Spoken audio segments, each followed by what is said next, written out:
നമസ്കാരം. പ്രധാന വാർത്തകൾ.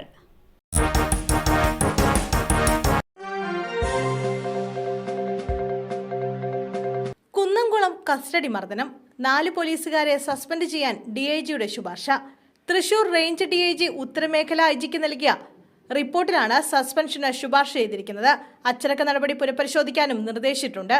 ഡിഐജി ഹരിശങ്കറാണ് ഉത്തരമേഖല ഐജിക്ക് റിപ്പോർട്ട് നൽകിയത്. SI നൂഹ്മാൻ, CPMമാരായ ശശീന്ദ്രൻ, സന്ദീപ്, സജീവൻ എന്നിവരാണ് പ്രതിപട്ടികയിൽ ഉൾപ്പെട്ടിരിക്കുന്നത്.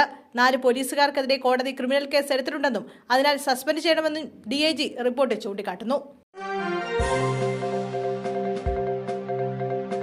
മികച്ച ഏഷ്യൻ നടനുള്ള സെപ്റ്റിമിയസ് അവാർഡ് 2ാം തവണ സ്വന്തമാക്കി മലയാളി താരം ടൊവിനോ തോമസ്. 2025 മികച്ച ഏഷ്യൻ നടനുള്ള അവാർഡ് ടൊവിനോ നേടിയത് നരിവേട്ട എന്ന ചിത്രത്തിലെ മികച്ച പ്രകടനത്തിനാണ്.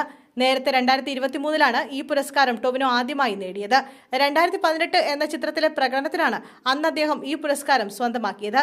വിജയ് സേതുപതി, ആരം സബ്ബ, മഹൂദ് മഗ്രി, മിസാക് സാരി, നിമാസ്രദ്, വാലൻ ലോപ്പ്, റുങ്ജാഡ്, ജെറോം കുർണിയ എന്നിവരോട് മത്സരിച്ചാണ് ടൊവിനോ ഈ വർഷം അവാർഡ് കരസ്ഥമാക്കിയത്.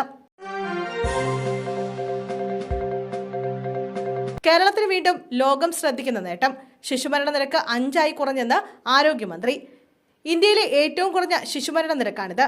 ദേശീയ ശരാശരി 25 അമേരിക്കൻ ഐക്യനാടുകളുടെ ശിശുമരണ നിരക്ക് 5.6 അതായത് US-ന്റെ ശിശുമരണ നിരക്കിലേക്കാൾ കേരളത്തിലെ ശിശുമരണ നിരക്ക് കുറഞ്ഞിരിക്കുകയാണ്.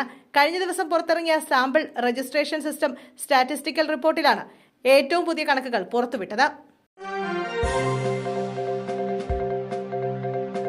കൂലിത്തർക്കത്തിനിടെ ആക്രമണം. പൂക്കച്ചവടക്കാരൻ യുവാവിനെ വെട്ടി. പാലക്കാട് ഒറ്റപ്പാലത്ത് കൂലിത്തർക്കത്തിനിടെ യുവാവിന് വെട്ടേറ്റു. പാലപ്പുറം പല്ലാർമംഗല സ്വദേശി മുഹമ്മദ് ഫെബിനാണ് വെട്ടേറ്റത്. പത്തിരിപ്പാല മണൽപ്പറമ്പിൽ സെയ്താലിയാണ് യുവാവിനെ കത്തിക്കൊണ്ട് ആക്രമിച്ചത്. ഓണത്തിനോടനുബന്ധിച്ച് മായന്നൂർ പാലത്തിന് സമീപം സെയ്താലി പൂക്കച്ചവടം നടത്തിയിരുന്നു. പൂക്കടയിലെ തൊഴിലാളിയായിരുന്നു ഫെബിൻ.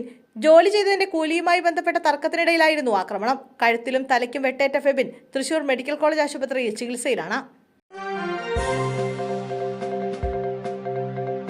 2 ദിവസത്തേക്ക് രാജിവെച്ച് വന്ന് സമരം നയിക്കുമെന്ന് സുരേഷ് ഗോപി.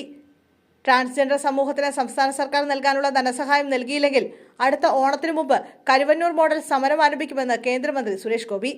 തിരുവനന്തപുരത്ത് ട്രാൻസ്ജെൻഡേഴ്സിനൊപ്പമുള്ള ഓണാഘോഷത്തിൽ പങ്കെടുത്ത് സംസാരിക്കുകയായിരുന്നു അദ്ദേഹം. ട്രാൻസ് സമൂഹത്തിന് എന്തെങ്കിലും ചെയ്യാൻ സാധിക്കുമെന്നത് ദൈവത്തിന്റെ അനുഗ്രഹമാണ്. സംസ്ഥാന സർക്കാർ സഹായം നൽകണം. ട്രാൻസ് സമൂഹത്തിലെ 10 പേർക്ക് കൂടി ശസ്ത്രക്രിയയ്ക്കായി തുക നൽകും. ട്രാൻസ് സമൂഹത്തിന്റെ കൂടെ താൻ എന്നും ഉണ്ടാവുമെന്ന് സുരേഷ് ഗോപി പ്രസംഗത്തിൽ പറഞ്ഞു.